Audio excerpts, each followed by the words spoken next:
السلام علیکم۔ میں آپ لوگوں کو ایک واقعہ سنانا چاہ رہی ہوں۔ ایک واقعہ ہے ایک صحابیہ کا۔ ایک صحابیہ کا واقعہ یہ ہے کہ وہ ایک بار گھر میں لیٹی ہوئی رہتی، تو ان کے شوہر آتے اور ان سے کہتے کہ ایک پانی کا پیالہ لے کر آؤ۔ وہ پانی کا پیالہ لے کے آنے کے لیے جاتی، رات کا وقت رہتا، ان کے شوہر پانی کا پیالہ لے کے آئے تک ان کو نیند لگ جاتی، وہ سو جاتے، لیکن ان کی بیوی ساری رات وہ پانی کا پیالہ لے کر ان کے انتظار کر کے کھڑی ہوئی رہتی۔ جب آنکھ کھلتی تو ان کے شوہر دیکھتے کہ ان کی اہلیہ ان کے لیے پانی کا پیالہ لے کر کھڑی ہوئی ہے۔ جب وہ پانی کا پیالہ لے کے کھڑے ہوئے دیکھے تو ان کے ہسبینڈ کو بہت ہیپینس فیلنگ آتی کہ میری وائف اتنا پوری رات میرے لیے ویٹ کری کہ میں اٹھوں اور پانی لے کے پی لوں۔ تو ان کے ہسبینڈ اپنی وائف کو بولتے کہ آپ ساری رات میرا انتظار کرے پانی کے لیے، تو آج میں آپ سے بہت خوش ہوں، آپ جو مانگیں گے میں آپ کو وہ چیز دوں گا، اور بلکہ وعدہ کر لیتے۔ تو ان کی وائف ان کو بولتے کہ ٹھیک ہے، آپ جو مانگے وہ میرے کو دیتے نا، تو آج آپ میرے کو طلاق دے دو۔ تو ان کی وائف بولتے کہ آپ یہ کیسی ڈیمانڈ کر رہے کہ میرے سے طلاق مانگ رہے؟ تو وہ ہسبینڈ وائف بولتے کہ آپ وعدہ کرے تھے تو وعدہ خلافی نہیں کرنا، آپ میرے کو طلاق دے دو۔ تو وہ جو صحابی رہتے انہوں تھوڑا کنفیوز ہو جاتے کہ میری بیوی وفادار، عزت دار، محبت، نیک، سب کچھ ہے، خدمت گزار، اور پھر میرے سے طلاق کا مطالبہ کر رہی، اور میں وعدہ بھی کر چکا، اب میرے کو طلاق بھی دینا پڑے گا۔ تو انہوں کہتے کہ ہم کل صبح آپ صلی اللہ علیہ وسلم کے پاس جائیں گے، نبی کے پاس خدمت میں پیش ہو کے اپنا مسئلہ رکھیں گے۔ تو وہ لوگ دونوں دوسرے دن فجر کی نماز پڑھ کے دونوں چلتے جاتے رہتے، تو راستے میں ایک دم سے ان کے ہسبینڈ کو ٹھوکر لگتی، تو وہ گر جاتے صحابی۔ وہ ٹھوکر لگتے گرتے کہ وہ صحابی کے پیر کو چوٹ آتی اور خون نکلنا شروع ہوتا۔ تو ان کے وائف جو صحابیہ رہتے انہوں فوراً سے اپنا دوپٹہ پھاڑتے، ان کا بلڈ کلین کرتے، پھر ان کو پٹی وغیرہ باندھتے اور کہتے کہ ابھی میرے کو طلاق نہیں چاہیے، ہم گھر چلتے ہیں۔ جب وہ لوگ وہ گھر جاتے رہے تو ان کے ہسبینڈ صحابی پوچھتے کہ آپ پہلے تو میرے سے طلاق مانگے، پھر آپ میرے سے طلاق بھی نہیں مانگ رہے، اب پھر نہیں چاہیے بول رہے، تو وجہ کیا ہے؟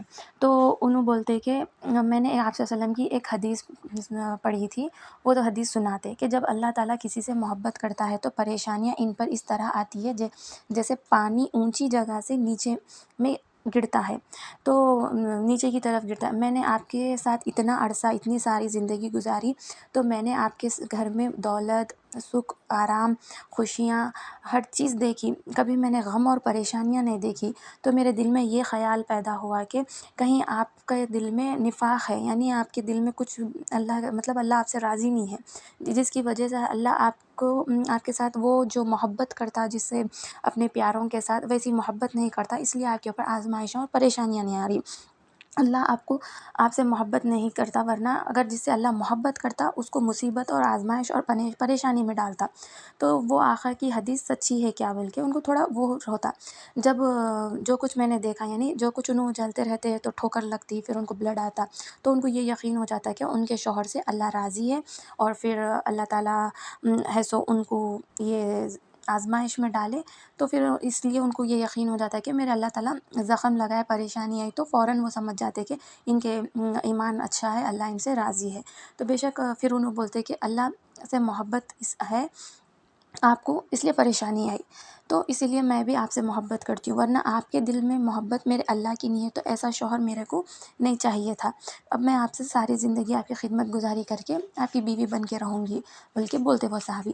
پھر یہ صحابہ اور صحابیات کے اس بات سے یہ چیز ظاہر ہو رہی کہ پہلے کے جو صحابہ صحابیہ جو اللہ والے جو نبی کی خدمت میں جو رہتے تھے، وہ لوگ غم کا انتظار کرتے تھے، وہ پریشانی کا انتظار کرتے تھے، وہ غم اور پریشانی پر خوش ہوا کرتے تھے۔ جب بھی ان کو غم اور پریشانیاں آتے تھے تو وہ سوچتے تھے کہ اللہ پروردگار جو ہے ان سے خوش ہے، اسی لیے ان کو پریشانیاں دے رہا۔ اگر ان پہ پریشانیاں، تکلیفاں کچھ بھی نہیں آتے تو وہ لوگ سوچتے تھے کہ اللہ تعالیٰ ہم سے خفا ہے، اسی لیے وہ بھوک اور فاقہ، جو بھی ان کے اوپر آزمائش، کھانے پینے کی جس طرح کی بھی آزمائش آتی، اس پہ وہ لوگ راضی اور خوش ہوا کرتے تھے۔ اسی لیے جب بھی ہم پر کوئی آزمائش اور پریشانیاں آئیں تو یہ سوچیے کہ آپ مومن ہیں، اللہ تعالیٰ آپ سے محبت کرتے، اسی لیے اللہ تعالیٰ نے آپ کو آزمائش اور پریشانی میں ڈالا، اسی لیے نہیں کہ آپ غلط ہے، گنہگار ہے۔ اللہ کچھ گناہوں کی معافی کے لیے آپ کو دنیا میں آزمائش اور پریشانی دیتا، اور جس کو پریشانی آزمائش دیتا اب اللہ ان سے محبت کرتا۔ دیکھیے جتنا اللہ تعالیٰ نبیوں سے محبت کرتے اتنا کسی سے دنیا میں شاید اللہ جتنا نبیوں کو آزمائش میں ڈالے اور عام انسان کو اتنا آزمائش میں نہ ڈالے. اسی لیے ہم ہمیشہ یہ آزمائش اور مطلب تکلیف ہونے پر یا پھر کوئی مصیبت پریشانی آنے پر اللہ سے گلہ شکوے نہیں کرنا چاہیے. جو کر لیے وہ ہماری بھول تھی، اللہ معاف کرے. اب اللہ تعالیٰ جو بھی ہماری لائف میں لاتا وہ چیز ہمارے لیے بیٹر ہوتی. اللہ بہتر لے کے بہترین دینے والا ہے. اللہ ہمارے صبر دیکھ کے پھر اجر دینے والا ہے. تو اس پہ کیا ہے، اللہ تعالیٰ سے جب بھی آزمائش آئے تو اس کو پراؤڈلی فیس کرنا، اس کو کٹ آؤٹ کرنا اینڈ فنش کرنا، اللہ کی رضا سمجھنا اور نکلنے کی اچھے سے اللہ والی رضا والی زندگی گزار کے وہ کرنا. تو کبھی بھی اپنی پریشانی، آزمائش، غم کو اللہ تعالیٰ ہم سے محبت کرتا اسی لیے دے رہا یہ سوچے، نہ کہ یہ سوچے کہ دنیا والوں کے ذریعے دینے والا تو ذریعہ تو دنیا ہے، لیکن وجہ بھی بنا رہا اور سزا بھی دینا، اس چیز سے نکالنا، کیونکہ اللہ کے حکم کے بغیر ایک پتا نہیں ہل سکتا. تو پھر باقی دنیا میں جو بھی ہوئیں گا اللہ کی رضا کے لیے ہی ہوگا. تو اللہ آپ کو، میرے کو، تمام کو ہر آنے والی مشکل، آزمائش، پریشانی، ہر اللہ تعالیٰ کے امتحان میں کامیابی نصیب فرمائے، اور اللہ ہم کو ہمارے صبر پہ بہتر سے بہتر اجر عطا فرمائے، اور اللہ آنے والی زندگی میں ہمارے ایمان اور پختگی کے ساتھ ہماری زندگی کو اللہ کے رضا والی زندگی جینا نصیب فرمائے. آمین ثم آمین. اللہ حافظ.